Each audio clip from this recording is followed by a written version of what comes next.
Subtract my age from the mileage on my speeding heart. Credit card. Buy this car to drive to work. Drive to work to pay for this car. Buy this car to drive to work.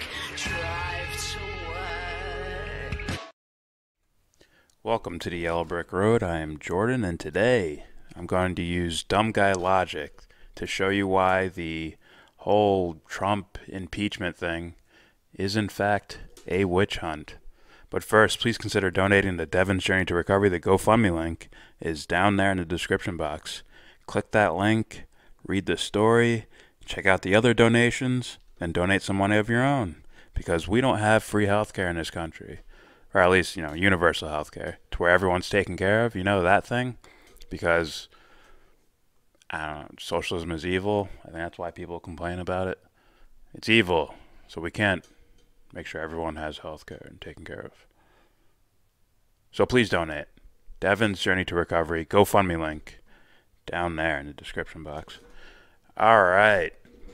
So for the past couple days, people have been clamoring about impeaching Donald Trump. I believe it was yesterday Nancy Pelosi came out and said we're gonna start a formal inquiry into impeachment of Donald Trump because he made a phone call to the Ukrainian president and told him to look into a political opponent in a quid pro quo situation. I think I said that right, where Trump he'll give them aid, or he'll stop holding back aid as long as they get some info on Biden and CrowdStrike and all these weird things.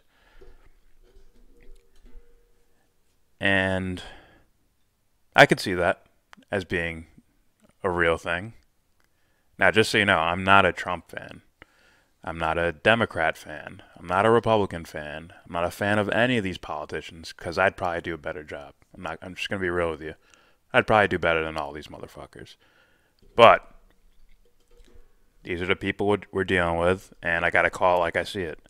This is a witch hunt against Trump, quite blatantly. Now, here's some reasons why it is a witch hunt. They want him personally, or at least him and his administration, because if they really wanted to impeach someone on notions of corruption, they already have all the evidence. They already have it. They already have the war crimes. They have the 40,000 dead in Venezuela. They have the fucking genocide in Yemen. They have all this shit they can go with. They have the bombing in Syria. They have the still bombing in Afghanistan. They have the troops all around the world. They could easily draw them up on war crimes. Noam Chomsky makes this point about the last whatever presidents at the time he said it. It's still going. You said that if the Nuremberg principles were applied, every post-World War II president would be indictable. It's probably true. Can we run down them real fast? What did Eisenhower do that you would indict him for? Eisenhower overthrew the conservative nationalist government of Iran with a military coup.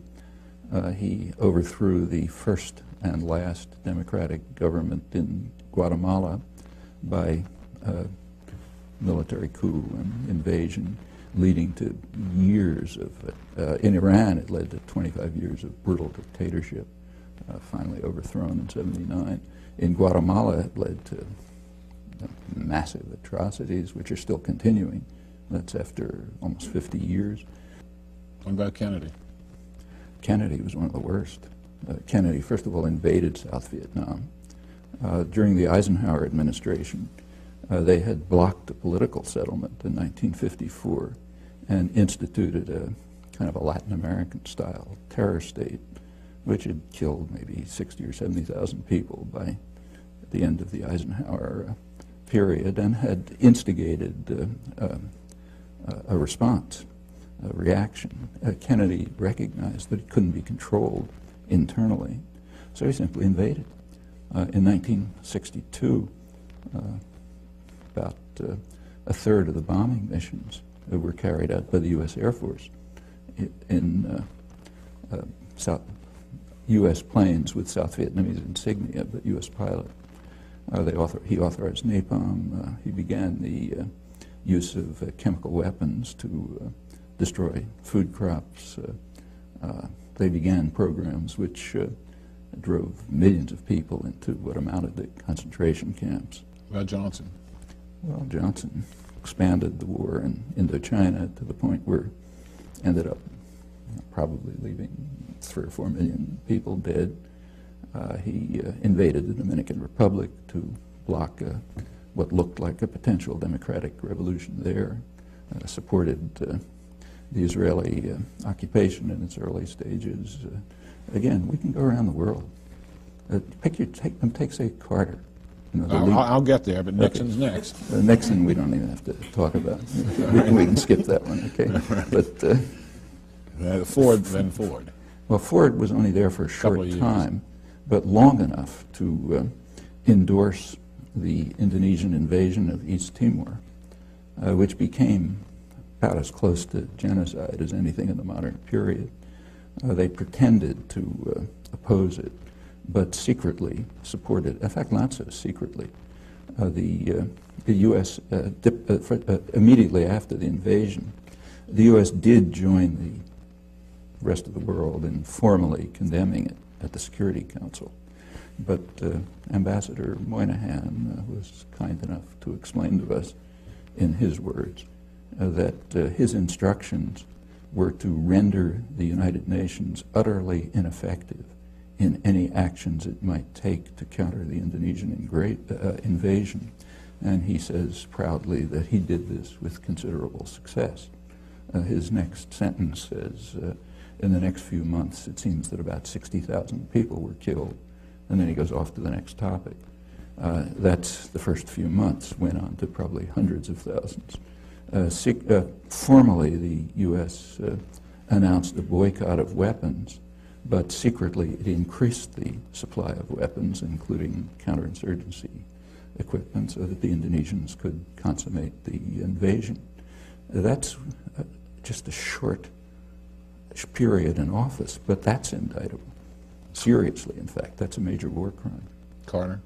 Carter increased, as the Indonesian atrocities were increasing. They peaked in 1978. Carter's flow of weapons to Indonesia increased.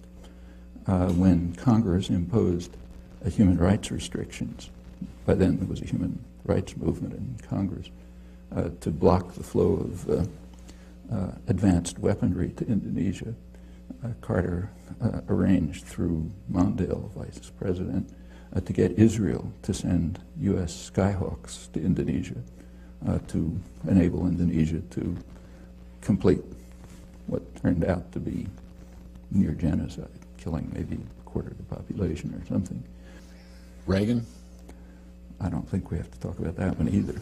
I mean, Reagan is the first president to have been condemned by the International Court of Justice for what they called the unlawful use of force, meaning international terrorism, in the war against Nicaragua. Again, that's just for starters. They also, the Security Council endorsed it in 2 resolutions, both of which were vetoed by the United States. Bush won. Well, we can begin with the invasion of Panama. The invasion of Panama, which, according to the Panamanians, killed about 3,000 people, since it's never investigated. We don't know if that's true or not. This was done in order to kidnap a disobedient thug who had been supported by the United States right through his worst atrocities. Noriega. He was brought to Florida and tried for crimes that he committed mostly on the CIA payroll. Okay, that's aggression. We could go into the details of the war in Iraq, but there were plainly opportunities for, they might not have worked, we don't know, but there were opportunities for diplomatic settlement, which the Bush administration refused to consider, and incidentally the press would not report, with a single exception, and Long Island Newsday, which did report the whole story throughout accurately, and is the only newspaper in the country to have done so. The Bush administration then did attack, and the attack was carried out in in a manner which is criminal under the laws of war. They attacked infrastructure. I mean, if you attack New York City and you destroy the electrical system, the power system, the sewage systems, and so on, that amounts to biological warfare, and that's the nature of the attack. Then came a sanctions regime, which it's mostly Clinton, but began with Bush, which is, by conservative estimates, killed hundreds of thousands of people while strengthening Saddam Hussein.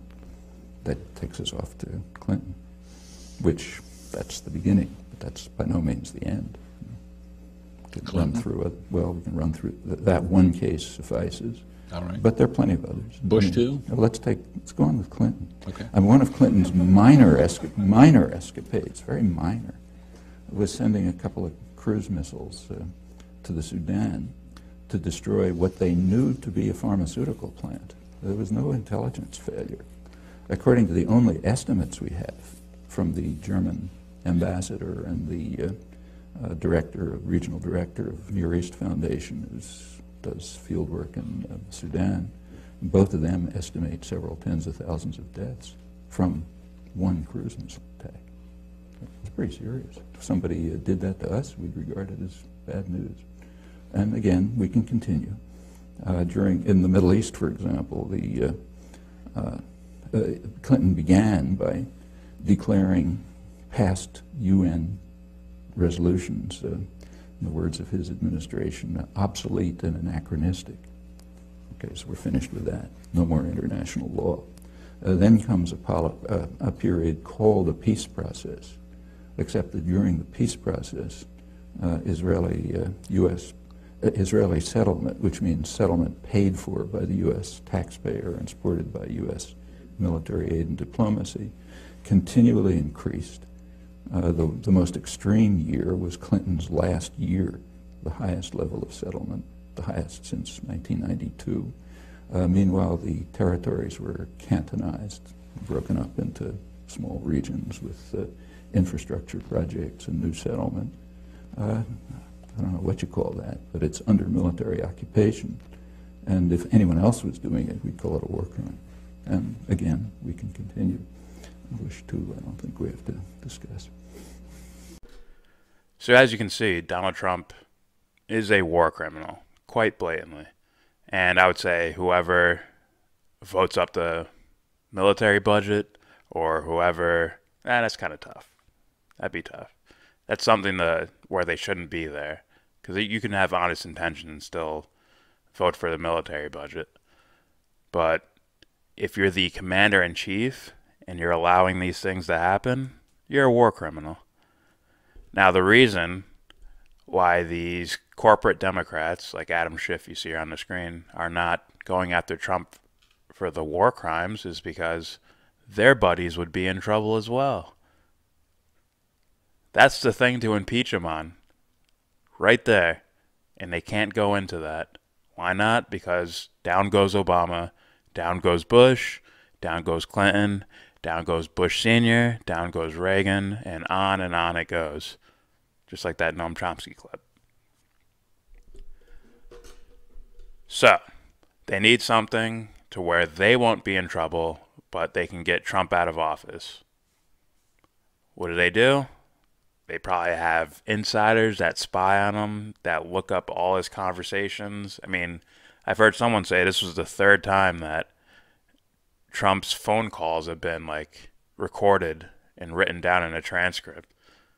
And, you know, whistleblowers putting out what he says. And this will probably be the third time they fail as well. So this is all a charade, a witch hunt for political reasons. And if you don't believe me about all the, war crime stuff that they could have easily prosecuted him on, this should be the giveaway. Simple, dumb guy logic. This is the giveaway. Right here. As you know, Director McGuire, more so than perhaps any other area of government since we deal with classified information, the Intelligence Committee is dependent on whistleblowers to reveal wrongdoing when it occurs. That's it. right there. What was that, 14 seconds? That's all you needed to hear. Because we've seen what happened to Chelsea Manning. No emotion as the verdict was read out, according to reporters in the public gallery. Julian Assange.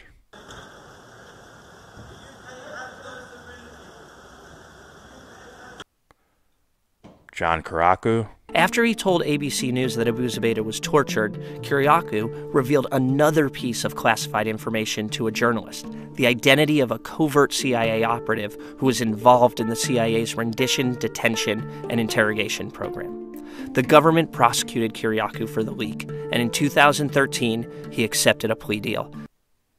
And on and so forth. Right? So that on its own of we protect whistleblowers. No, this is politically advantageous for you.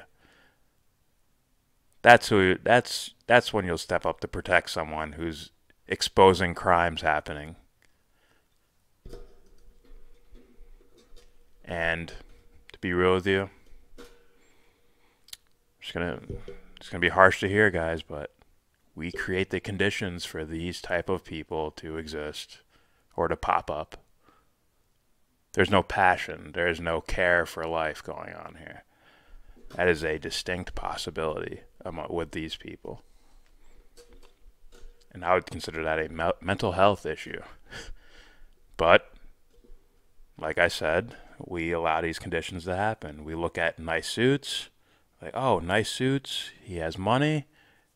Then why would he want to harm anyone? So we allow this to happen. We give them a pass because we assume aesthetics dictate character. All right, that's it for me. Please subscribe if you like. Comment, agree, disagree. Hopefully I hear from some Trump fans who prove to me he's not a war criminal. Please prove it to me. I'd love to see that. Don't just say, oh, he fired Bolton. I need more than that. You know? He's still doing shit now. Bolton's gone. Yet, still continuing. Still giving money to Saudi Arabia, who's committing genocide in Yemen and a potential genocide in Sudan.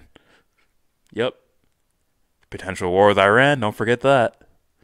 Blamed Iran for the oil, the oil missile attack. When someone else took credit. That sounds like I don't know, like I'm trying to get somewhere. And I will only accept evidence in this one direction. Sort of like the Democrats are doing with him, with this witch hunt. They have all the evidence in the world to fucking impeach him.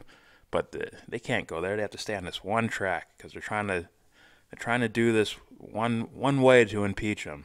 So that their hands stay clean. They stay out of the spotlight in the sense of corruption. And they can get rid of Trump. Yeah. Also, donate. Don't forget to donate. It'll help you sleep better.